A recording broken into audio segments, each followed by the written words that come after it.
लइकन के जीव झका छोड़ालू हो काहे ना ओढ़निया।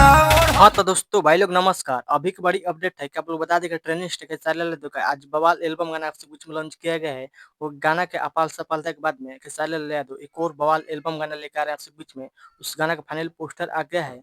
अभी का भी पोस्टर जारी किया गया है। इस वीडियो में इसी गाना की जानकारी दूं उसके बीच में किस चैनल पर कब लॉन्च किया जाएगा, कब तक सुनने को मिलेगा। और जो भाई चैनल सब्सक्राइब नहीं किया तो प्लीज चैनल सब्सक्राइब कर ले सबसे पहले ऐसा भोजपुरी लेटेस्ट अपडेट जानकारी जाने के लिए।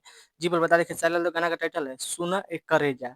सुना एक करेजा इस सॉन्ग को गाए हैं यानी कि अपना star trend star Khesari Lal Yadav साथ में सेल्फी राय ने डोट गाना होने वाला है। यह गाना भोजपुरी फैन से खूब दुरार प्यार मिलेगा। गाना आते हुए बवाल धमाल मचा के रख देगा क्योंकि सुपर से ऊपर गाना होने वाला है।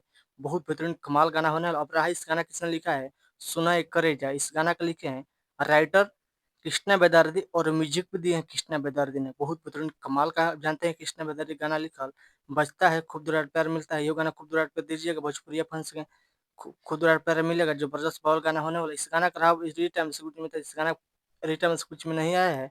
फिलहाल पोस्टर जारी किया गया है जिस गाना का टाइटल है सुना एक करेजा। इस वीडियो में देखने को मिलेगा यानी कि अपना स्टार भोजपुरी स्टार ट्रेंड से खेसारी लाल और साथ में कल्याणी सिंह वीडियो में देखने को मिलेगा। एक बार गाना सुनेगा बहुत बेहतरीन बवाल गाना होने वाला है।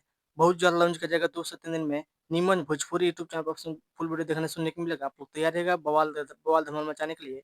वीडियो को शेयर कीजिए, चैनल सब्सक्राइब कीजिए, दोस्तों शेयर करिए। बस वीडियो में इतना मिलता है। जय हिंद जय भोजपुरी। धन्यवाद। दबा वीडियो शेयर कर मिलता है अगला अपडेट में।